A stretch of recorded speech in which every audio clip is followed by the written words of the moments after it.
So, what is it that makes us tick? That little voice inside that's always pushing us to be better, to learn more, to achieve more, to become more. Well, this huge fundamental question was the life's work of Alfred Adler, a real giant in the world of psychology. Have you ever felt that? That little engine inside you that's just never quite satisfied? Always pushing for that next thing, whether it's more knowledge, a better skill, or a deeper connection with someone. That relentless drive is exactly what Alfred Adler built his entire philosophy around. But here's the thing, to really get Adler's powerful ideas, you first have to understand the man himself. Because his theories weren't dreamed up in some quiet, cozy office. They were forged in the fire of his own really difficult childhood.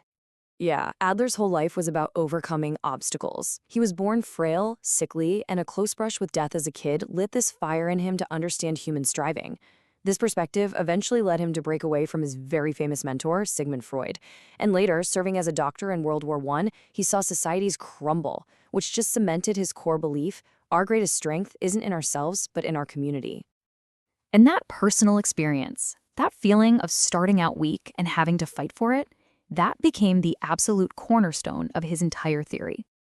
Adler believed that every single one of us is powered by this fundamental drive he called the striving for superiority. Now, I know what you're thinking.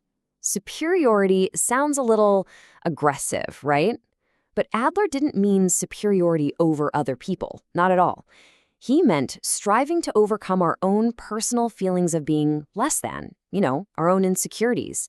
It's that universal human quest to become a more whole, more complete version of ourselves. It's the engine of all human achievement. Okay, so how do we know which direction to strive in?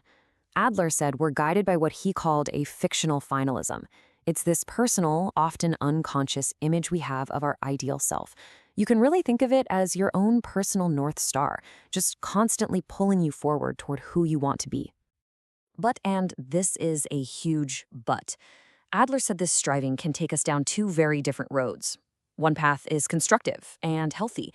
It's rooted in caring about the community, in cooperation. The other path? It's destructive. It's all about personal gain and dominating others. And for Adler, that was the true source of most of our psychological problems. So, if we all share this same fundamental drive, why are we all so incredibly different from each other?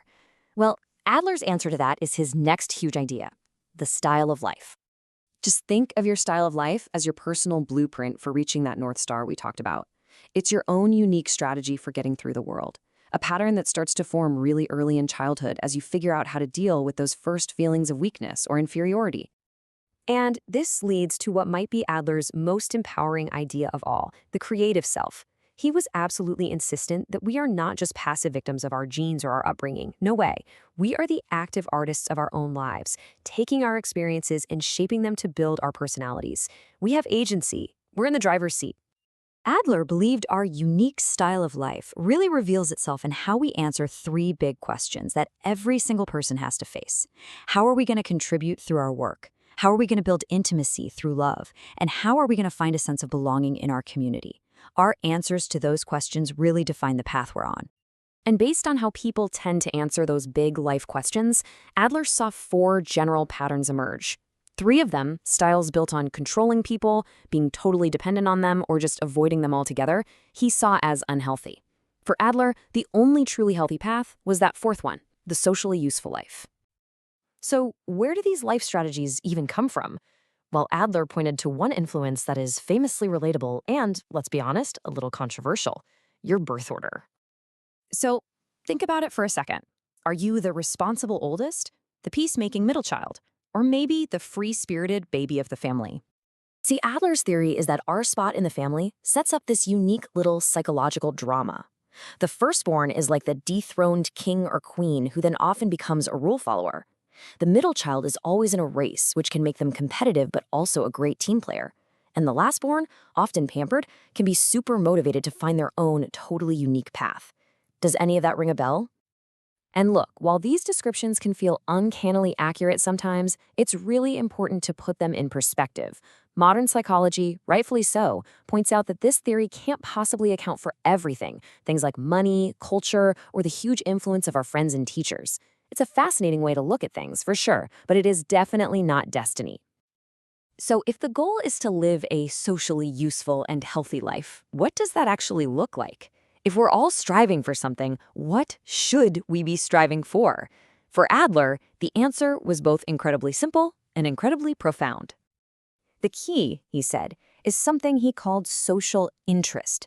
He believed it's a potential that exists inside all of us, this innate capacity to connect with people, to cooperate, and to contribute to the well-being of others.